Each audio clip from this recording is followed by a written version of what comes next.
contre, c'est une mitzvah. Parce que manger, il y a des halachot. Parler, il y a des halachot. S'habiller, il y a des halachot. Aller avec sa femme, il y a des halachot. Éduquer l'enfant, il y a des halachot. Pourquoi la Torah, elle a donné des lois sur tous les domaines de la vie? Alors, c'est quoi une loi? Une loi, c'est la manière optimale d'optimiser un événement quotidien. Tu travailles. Tu travailles. Pourquoi tu travailles? Moi, je travaille pour. Alors, comment tu travailles? Je travaille honnêtement. Pourquoi tu travailles honnêtement? Parce que c'est civique, parce que c'est logique. Non, tu travailles honnêtement selon la halakha parce que Dieu l'a demandé. Automatiquement, ton travail devient une mitzvah. Oui? Pourquoi tu restes à la maison? Je reste à la maison parce que je n'ai pas où aller. Non, tu restes à la maison parce que c'est une mitzvah de s'occuper de sa famille. Donc chaque minute que tu restes chez toi à la maison à t'occuper de ta famille, tu fais une mitzvah. Comme quand tu l'as défini.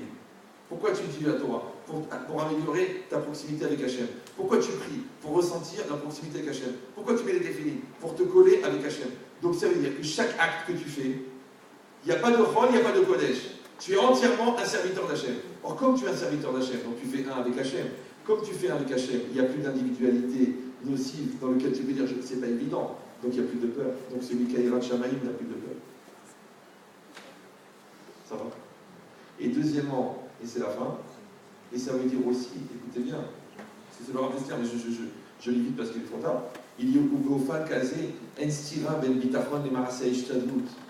Quand quelqu'un se met dans cette disposition où il est un serviteur de Dieu, il n'y a plus de différence entre le bitachon, la confiance en Dieu, et ma'aseh ishtadlut, l'effort que tu fournis pour atteindre le résultat. Ki a ishtadlut atzma oserak mipnei shei mitzvah. Même la ishtadlut, l'effort que tu fournis, tu ne le fais que parce que Dieu te l'a ordonné.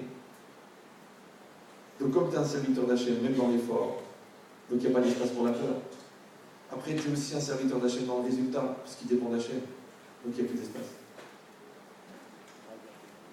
Donc celui qui ne sert pas Hachem, il aura de plus en plus peur. C'est pour ça que les gens qui n'ont pas la foi, ils ont peur. Parce que la foi, elle est unique. Et celui qui n'a pas la foi, il a l'effroi. C'est pas grave. Donc, Bezrat Hachem. Ce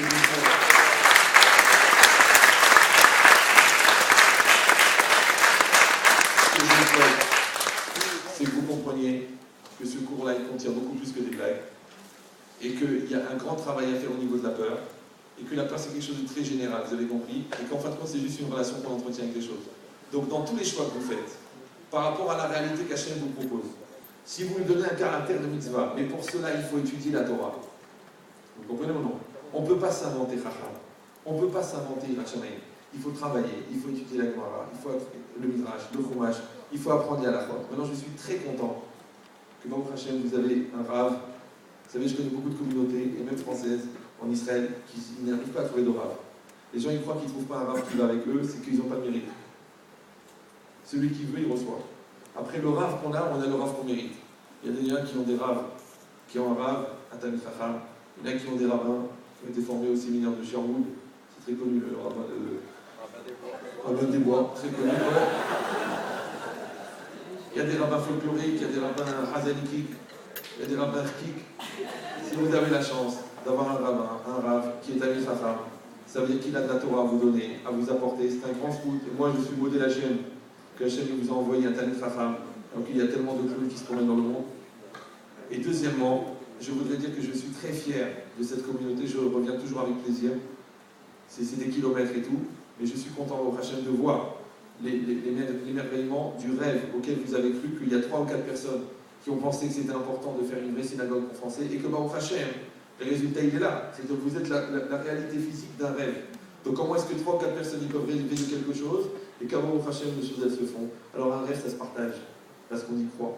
Donc vous, il faut rêver de votre couple. Il faut rêver de votre évolution personnelle. Il faut rêver de votre Torah. Il faut rêver pour vos enfants. Comme ça, vous aurez des enfants grands, vous aurez un couple grand. Il faut rêver du Mashiach aussi. Comme ça, Mashiach, il vient.